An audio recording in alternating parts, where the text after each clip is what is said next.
Полни дневните амбуланти со болни од грип во клиниката за инфективни болести. Минатата недела имало 90 болни со висока температура, кашлица, болки во мускулите, а 2 биле хоспитализирани.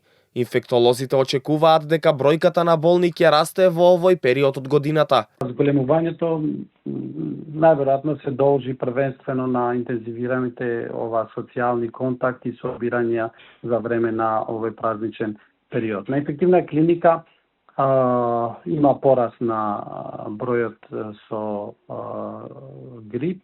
Симптомите вообичаени на грип, значи треска, температура, болки во тело, мускули, грлоболка, течење на нос.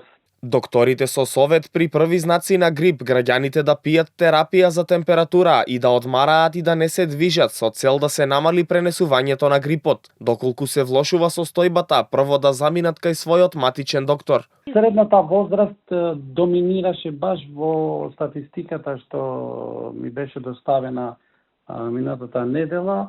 18-65 се повеќе случаи, зашто тие движењето на нив е и нормално очекувано. Тие се луѓе кои се активни во секојдневниот живот и кај нив е повеќе. Па затоа и препорака за овој период би било, ако имаат симптоми на треска, температура, болки по тело, мускули, први што треба да останат дома за да допринесат во тоа за да не може да се шири повеќе. Од педиатриските болници со апел децата болни да не се изнесуваат во трговски центри, а да се внимателни и родителите на бебиња со прошетките во затворени центри.